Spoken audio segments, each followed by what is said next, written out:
నా ముందు కొండా విశ్వేశ్వరరెడ్డి గారు ఉన్నారు. మాజీ ఎంపీ. సో, ఇప్పుడు ఎంపీ ఎలక్షన్‌లో మళ్ళీ ఆయన కంటెస్ట్ చేయబోతున్నారు. సార్ నమస్తే. నమస్తే. సో, ఎట్లా చూస్తున్నారు సార్? అంటే ఎలక్షన్‌లకి ముందు కొండా విశ్వేశ్వరరెడ్డి గారు కాంగ్రెస్‌లోకి వెళ్తారా? అటు ఇటుగా కొన్ని చర్చలు జరిగినాయి. సో, ఇప్పటికి కూడా స్టిల్ ఆ రకమైన రావడానికి ఆహ్వానించడాలు అట్లాంటివి ఏమైనా ఉన్నాయా? లేదు మీరు ఆల్రెడీ డిసైడ్ అయినారు కాబట్టి మిమ్మల్ని ఎవరు టచ్ చేయట్లేదా? నేను ఆల్రెడీ డిసైడ్ అయి ఉన్నా. ఆ! అండ్ రేవంత్ రెడ్డి గారు కూడా అప్పుడు చెప్పిండ్రు. ఆయనను కన్విన్స్ చేయలేము. ఆయన అనుకుంటే తప్పనిసరి వస్తాడు, వస్తే వెల్కమ్. కానీ నేను ఆ ఆలోచన లేదు. నేను బీజేపీలోనే ఉంటా, అందరికి తెలుసు. దీని మీద చర్చలు జరగలేదు. ఏది నేను ఇట్టు ఉంటావా, చర్చలు జరగలేదు. కానీ దుష్ప్రచారం జరిగింది. అది ముఖ్యంగా టీఆర్ఎస్ వాళ్ళు ఈ దుష్ప్రచారం, విశ్వేశ్వరరెడ్డికి ఉంటాడా అక్కడ ఉంటాడా అని దుష్ప్రచారం జరిగింది. సరే, అది పక్కకు పెడితే ఇప్పుడు ఎన్నికలు అయినాయి. నిజంగానే వాస్తవంగానే ఒక ఏడాది ముందు ఇదే కాలంలో అన్నిట్లా పెరుగుతున్న పార్టీ, కేసీఆర్ నోడగొట్టే పార్టీ అది బీజేపీ అని చాలామంది నమ్మిండ్రు. కానీ ఎన్నో కారణాల వల్ల మీరు రెండు చెప్పిండ్రు. ముఖ్యంగా ఈ రెండు కారణాల వల్లనే కవితను అరెస్ట్ చేయనందుకు, లేకుంటే కాళేశ్వరం మీద యాక్షన్ చేయనందుకు.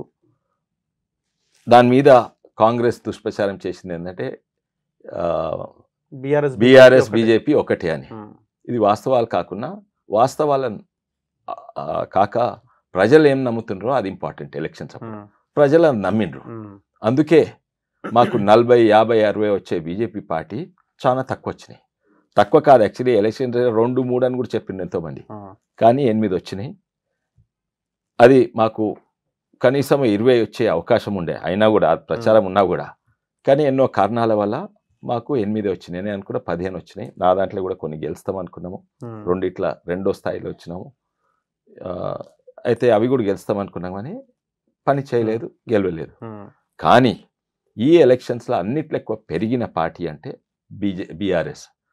ఓట్ షేర్ అంటే 7%. బీజేపీ అన్నిట్లో ఎక్కువ పెరిగిన పార్టీ బీజేపీ. వాళ్ళు మా పేరు పెట్టుకున్నారు. ఎందుకో టీఆర్ఎస్ పోయి మా పేరు పెట్టుకున్నారు, భారతీయ రాష్ట్ర సమితి అని. ఎందుకంటే వాళ్ళు బ్రాండ్ పోయింది. అందుకే నాకు ఆ కన్ఫ్యూషన్. బీఆర్ఎస్, టీఆర్ఎస్, బీజేపీ పేరు పెట్టుకున్నారు వాళ్ళు. అయితే దానివల్ల ప్రజలు ఇట్లా నమ్మిండ్రు. దానివల్ల మాకు తక్కువ వచ్చినాయి, అది వాస్తవం. కానీ అన్నిట్లా ఎక్కువ పెరిగింది బీజేపీ పార్టీ. ఓట్ షేర్లో 7% నుంచి 14% కంటే ఎక్కువ పెరిగినాయి. అండ్ సీట్లలో 1 నుంచి 8 పెరిగినాయి. అయితే అన్నిట్లో ఎక్కువ పెరిగింది. కానీ చేట్లారా మేము అవకాశం పోడగొట్టుకున్నాం. కానీ ప్రజలైతే మమ్మల్ని నమ్ముతున్నారు.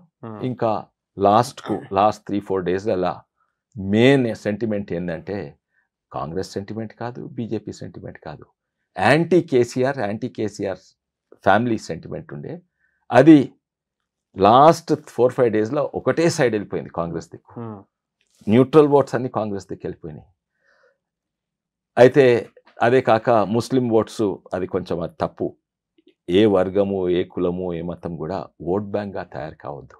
ఎందుకంటే కొన్ని ముస్లిం ఆర్గనైజేషన్, జమాతే ఇస్లాం, తబ్లీకే జమాత్, వీళ్ళందరూ కూడా కాన్స్టిట్యున్సీ వైజ్ ఇచ్చిండ్రు. ఈ కాన్స్టిట్యున్సీలో బీజేపీ నోడగొట్టేది కాంగ్రెస్ అంటే కాంగ్రెస్కి. ఈ ఇలా బీజేపీ నోడగొట్టేది టీఆర్ఎస్, బీఆర్ఎస్ అంటే దానికి అనని.